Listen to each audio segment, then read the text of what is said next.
छत्रपती शिवाजी महाराजांबद्दल वादग्रस्त वक्तव्य करणारे बागेश्वर बाबाच्या विरोधात धाराशिवमध्ये शिवप्रेमी आक्रमक झालेत। जो कोणी बागेश्वर बाबाला कोल्हापुरी चपलेनं मारेल त्याला धाराशिवच्या शिवप्रेमींनी 1,51,000चं बक्षीस जाहीर केले। धाराशिवमधील छत्रपती शिवाजी महाराज चौकात यावेळी शिवप्रेमींनी शिवाजी कोण होता या पुस्तकाचं वाचन करून बागेश्वर बाबाच्या फोटोला जोडे मारत जोरदार घोषणाबाजी करत निषेध व्यक्त केला। त्यामुळे सर्व रयत या वारंवार छत्रपती शिवाजी महाराजांना कसे शिक्षण लेखता येईल, कसं रामदास स्वामी त्यांचे गुरु आहेत हे मांडण्याचं काम हे वारंवार करत आहेत। पण याने साध्य काहीच होणार नाही। या राज्यातील लहान मुलाला सुद्धा माहिती आहे छत्रपती शिवाजी महाराजांचे खरे गुरु कोण होते। ज्या राजाने स्वतःच्या पराक्रमावर हे राज्य उभा केलं, सर्वांना समतेचा संदेश दिला आणि या राज्यामध्ये संत तुकाराम महाराजांसारखे, संत नामदेवासारखे, आपले गोरा कुंभार चोखामेळासारखे समतावादी विचारांचे संत होऊन गेले।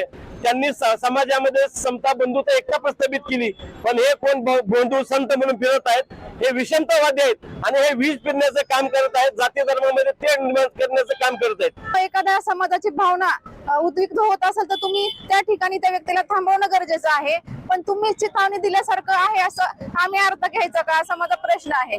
त्यामुळं येणाऱ्या काळामध्ये महाराष्ट्रात जे पूज्य आहेत, डॉक्टर बाबासाहेब आंबेडकर असतील, छत्रपती शिवाजी महाराज असतील, यासारख्या महान व्यक्तिमत्वावर बोलण्याचा अधिकार कुणालाही नाही, याची नोंद घ्यावी। छत्रपतींची तुलना कोणाशीही केली जाते, उघडे नागोबा बाबाशी कुठलीही तुलना केली जाते, त्याला गुरु मानलं जातं, काय केलं जातं। तर काल तर त्या नालायक माणसानं हद्दच पार केली की छत्रपती शिवाजी यांनी स्वतःच लढाया मी हारलोय, आता थांबलोय, आता थकलोय मी आणि माझं मी शस्त्र मी तुमच्या हवालदिन करतो, हे असं कुठलंही विधान आजच्या कुठल्याही इतिहासामध्ये नव्हतं। मात्र जाणीवपूर्वक हे घडवलं जात आहे आणि याच्यामध्ये सरकार समोर असताना, स्वतः मुख्यमंत्री समोर असताना, स्वतः नितीन गडकरी समोर असताना हे वक्तव्य करतो, याच्यावर कारवाई का केली नाही।